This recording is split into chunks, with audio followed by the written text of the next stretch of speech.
ಗುರು ನಮಸ್ಕಾರ. ನಿಮ್ಮ right to fight ಚಾನಲ್ಗೆ ಸ್ವಾಗತ ಸುಸ್ವಾಗತ. ಬನ್ನಿ ಇಂದಿನ ಕಥೆಯ 4ನೇ ಎಪಿಸೋಡು ನೋಡೋಣ. ಕತ್ತಲ ಕಾಡಿನಲ್ಲಿ ನಡೆಯುತ್ತಿದ್ದ ಅನುರಾಗ, ಸಿದ್ದು ಹಾಗೂ ಮುನಿಯನಿಗೆ ಆ ಕಾಡು ಅಷ್ಟು ದಟ್ಟ ಮತ್ತು ಭಯಾನಕವಾಗಿದೆ ಎಂದು ತಿಳಿದಿರಲಿಲ್ಲ. ಅಲ್ಲಿನ ನಿಶಬ್ದ ಮತ್ತು ಮೌನ ಎರಡೂ ಗುಂಡಿಗೆಯ ಗಂಡಿನ ಎದೆಯಲ್ಲಿ ನಡುಕ ಹುಟ್ಟಿಸುವ ರೀತಿ ಇತ್ತು. ಮೂವರ ನಡುಗೆ ಕಾಡಿನ ಒಳಗಡೆ ಸಾಗುತ್ತಿರುವಾಗ ಮುನಿಯ ತಟ್ಟನೆ ಏನೋ ಶಬ್ದವಾಗುತ್ತಾ ಇದೆ ಎಂದು ಹೇಳಿದ ಹಾಗ ತಟ್ಟನೆ ಮೂವರು ನಿಂತುಕೊಂಡರು ಮತ್ತು ನಿಶಬ್ದವಾದರು. ಮುನಿಯ ಹೇಳಿದ್ದು ನಿಜ. ಅಲ್ಲಿ ಶಬ್ದ ಒಂದು ಕೇಳುತ್ತಿತ್ತು. ಪೊದೆಗಳ ನಡುವೆ ಯಾರಾದರೂ ಓಡಾಡಿದರೆ ಆಗುವಂತಹ ಶಬ್ದ ಅದು. ಮೂವರು ಈ ಹೊತ್ತಿನಲ್ಲಿ ಅಲ್ಲಿ ಯಾರು ಹೋಗಿರಬೇಕೆಂದು ಯೋಚಿಸಿದರು. ತಟ್ಟನೆ ಮೂವರ ಮನಸ್ಸಿಗೆ ಬಂದಿದ್ದು ಒಂದೇ ಆಲೋಚನೆ, ಅದು ಸುಲೋಚನಾ ಆತ್ಮ ಇರಬಹುದೇ ಅಂತ. ಮೂವರು ಹತ್ತಿರ ಹೋಗಿ ನೋಡೋಣವೇ ಎಂದು ಕೇಳಿದ ಸಿದ್ದು, ಅದಕ್ಕೆ ಮುನಿಯ ಬೇಡ ಅಣ್ಣಾವ್ರೆ ಅಂದ.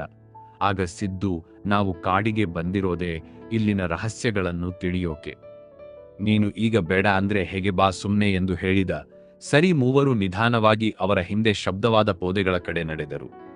ಅವರು ಪೊದೆಗಳ ಕಡೆ ನಡೆಯುವಾಗ ಅನುರಾಗನಿಗೆ ತನ್ನ ಹಿಂದೆ ಯಾರೋ ಹೋದಂತಾಯಿತು. ತಕ್ಷಣ ತಿರುಗಿ ನೋಡಿದರೆ ಅಲ್ಲಿ ಯಾರೂ ಇರಲಿಲ್ಲ. ಅವನು ಮುನಿಯನಿಗೆ, ಸಿದ್ದುವಿಗೆ ಅದನ್ನು ಹೇಳದೆ ಸುಮ್ಮನೆ ಅವರ ಹಿಂದೆ ಪೊದೆಗಳ ಬಳಿ ನಡೆದ.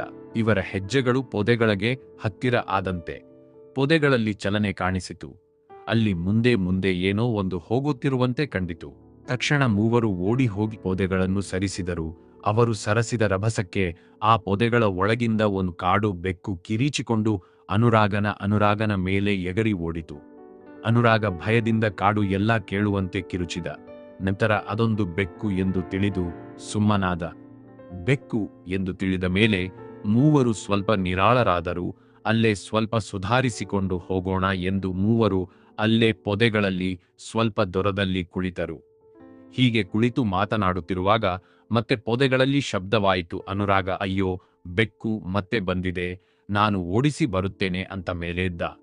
ಆಗ ಮುನಿಯ, ಅಣ್ಣಾವ್ರೇ, ನಾನಿರೋವಾಗ ನಿಮಗ್ಯಾಕೆ ಕಷ್ಟ, ನಾನು ಇದ್ದೀನಿಲ್ವಾ, ನೀವು ಕೂತ್ಕೊಳ್ಳಿ, ನಾನು ಓಡಿಸ್ತೀನಿ ಅಂತ ಹೇಳಿದ.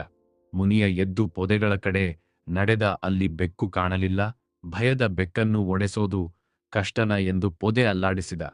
ಹಾಗೆ ಅಲ್ಲಾಡಿಸುವಾಗ ಅವನಿಗೆ ಬೆಕ್ಕು ಕಾಣಿಸಿತು. ಅದನ್ನು ಓಡಿಸಲು ಕೈ ಸನ್ನೆ ಮಾಡಲು ಕೈ ಎತ್ತಿದ. ಅವನ ಕೈಯನ್ನು ಯಾರೋ ಎಳೆದಂತಾಯಿತು. ಮುನಿಯ, ಅಣ್ಣಾವ್ರೆ ಅಂತ ಕಿರಿಚಿಕೊಂಡ ಅನುರಾಗ ಮತ್ತು ಸಿದ್ದು ಇಬ್ಬರು ಅವನು ಕಿರಿಚಿದ್ದನ್ನು ಕೇಳಿಸಿಕೊಂಡು ತಕ್ಷಣ ಅವನಿದ್ದ ಪೊದೆಯ ಬಳಿ ಓಡಿ ಬಂದರು.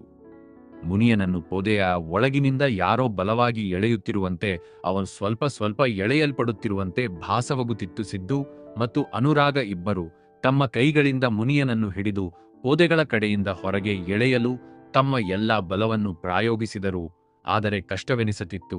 ಪೊದೆಗಳ ಒಳಗಿನಿಂದ ಮುನಿಯನನ್ನು ಎಳೆಯುತ್ತಿದ್ದವರು ಯಾರು ಏನೂ ಗೊತ್ತಿಲ್ಲ. ಆದರೆ ಅದರ ಶಕ್ತಿ ಮಾತ್ರ ಅಗಾಧವಾಗಿದೆ ಎಂದು ಅವರಿಗೆ ಅನಿಸುತ್ತಿತ್ತು. ಹೀಗೆ ಒಂದು ಕಡೆ ಮುನಿಯ, ಅಣ್ಣಾವ್ರೆ ನನ್ನ ಎಳ್ಕೊಳ್ಳಿ ಬೇಗ ಅಂತ ಕಿರುಚುತ್ತಾ ಇದ್ರೆ, ಇನ್ನೊಂದು ಕಡೆ ಸಿದ್ದು ಮತ್ತು ಅನುರಾಗ ಇಬ್ಬರೋ ಶಕ್ತಿ ಮೀರಿ ಅವನನ್ನು ಎಳೆಯುವ ಪ್ರಯತ್ನ ಮಾಡುತ್ತಿದ್ದರು. ಆಗ ಅನುರಾಗನಿಗೆ ಮನಸ್ಸಿನಲ್ಲಿ ಯಾವ ಆಲೋಚನೆ ಬಂತೋ ಗೊತ್ತಿಲ್ಲ. ಎಳೆಯುವುದನ್ನು ನಿಲ್ಲಿಸಿ ತನ್ನ ಬ್ಯಾಗನಿಂದ ಟಾರ್ಚ್ ತೆಗೆದು ಲೈಟ್ ಆನ್ ಮಾಡಿ ಪೊದೆಯ ಕಡೆ ಟಾರ್ಚ್ ಹಾಕಿದ. ಬೆಳಕು ಪೊದೆಯ ಮೇಲೆ ಬಿದ್ದ ಕೂಡಲೇ ಮುನಿಯನನ್ನು ಹಿಡಿದು ಪೊದೆಯ ಇನ್ನೊಂದು ಕಡೆಗೆ ಎಳೆಯುತ್ತಿದ್ದ ಆ ಅಗೋಚರ ಶಕ್ತಿಯು ಸಡಿಲವಾಯಿತು. ಮುನಿಯನನ್ನು ಸಿದ್ದು ಹಿಂದಕ್ಕೆ ಎಳೆದುಕೊಂಡ ಬಿಟ್ಟ. ಮೂವರು ಪೊದೆಗೆ ಹಾಕಿದ್ದ ಟಾರ್ಚ್ ಬೆಳಕಿನಲ್ಲಿ ಅದರತ್ತ ನೋಡಿದರು. ಪೊದೆಯ ಒಳಗೆ ಎರಡು ಕೆಂಪಗೆ ಹೊಳೆಯುತ್ತಿರುವ ಕಣ್ಣುಗಳು ಇವರತ್ತ ನೋಡುತ್ತಿರುವುದು ಕಂಡಿತು. ಅನುರಾಗನಿಗೆ ಹೃದಯ ನಿಂತಂತೆಯಾಯಿತು. ಸಿದ್ದು ಕೂಡ ಭಯಪಟ್ಟ. ಮುನಿಯನೋ, ಇದೇ ಅವಳೇ ಸುಲೋಚನಾ ಎಂದು ಕಿರುಚುತ್ತಾ ಕೆಳಗೆ ಊರಳಿಬಿಟ್ಟ. ಕಥೆ ಮುಂದುವರಿಯುವುದು. Thank you for watching. Video will catch up next episode.